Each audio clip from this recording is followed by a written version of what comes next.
Okay, y'all, this is part 2 of our little Bible study on 1 Timothy and Titus. And again, remember, you might want to review the Principles of Bible Interpretation video. You might want to watch the first part of this where we talk about Titus, because we got into the canonical context, the biblical genre of the pastoral epistles. Short version is most of them were written to the early church, often with correctives to help guide them, because it was the beginning of movement. There was no institutionalized church. So I believe Paul wrote 1 Timothy, wrote it to Timothy, who he knew well, beloved. He knew Timothy and his family, his mother and grandmother, very well. And he wants Timothy to go to this church in Christ, likely Ephesus.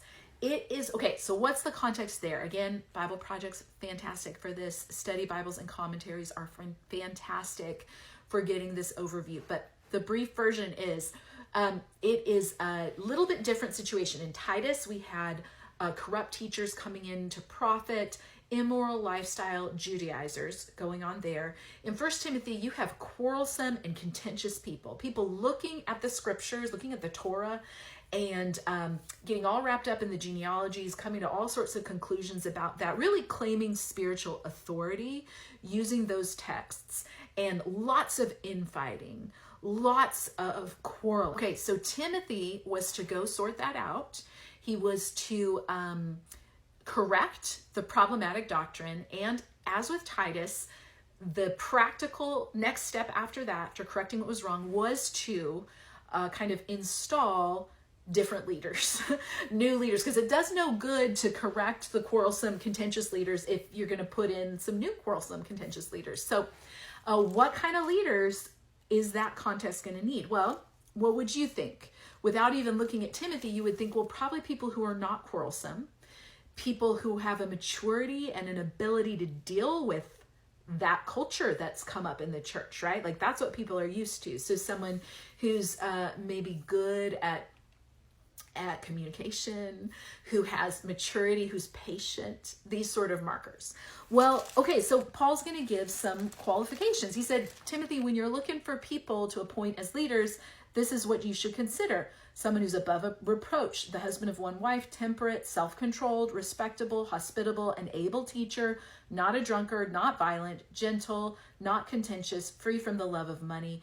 And here's the verse someone's asking about. He must manage his own household well and keep his children in control without losing his dignity.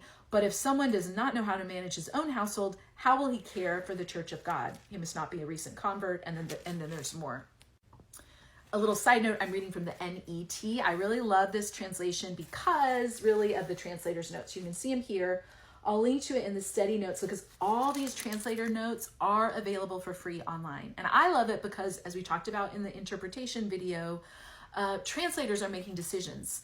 And I like to know what they are, what they were deciding. So the notes are very detailed. They can kind of tell you some of the choices translators make. Okay, but back to our text. So does it surprise you? These are the things Timothy's going to look for in a leader. How are you going to find someone who can deal with contentious people and quarrelsome people? Well, Timothy says, check out their family life. You know, can they deal with quarrelsome, contentious family members? Because they'll probably be able to do it in the family of God. If they can't in their own family, they're not going to be able to handle what's going on here. That's already out of control. So you can see how both in the epistle to Titus and to 1 Timothy, the specific context is really key to these qualifications.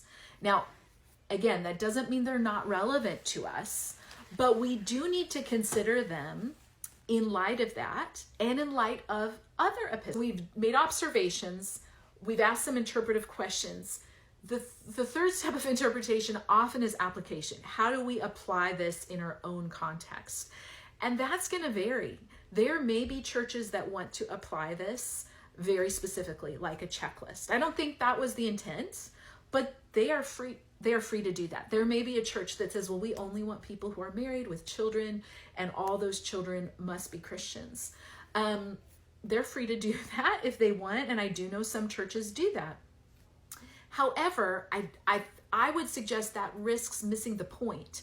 The point isn't a checklist. The point is, are people of integrity leading the church? I should have put this first because this is like the long-winded way of getting at this answer to the question, y'all. I need to do this one as a separate, just 90-second reel. Nothing in these passages say parents can force their children to be Christians. I can and should. Now, a church may make this a qualification and say, we're going to disqualify someone if their child's not a Christian. I don't think that's what these passages are saying, but they're free to do that. But the flip of that isn't necessarily true, that therefore Christians should try and force their children to be Christians.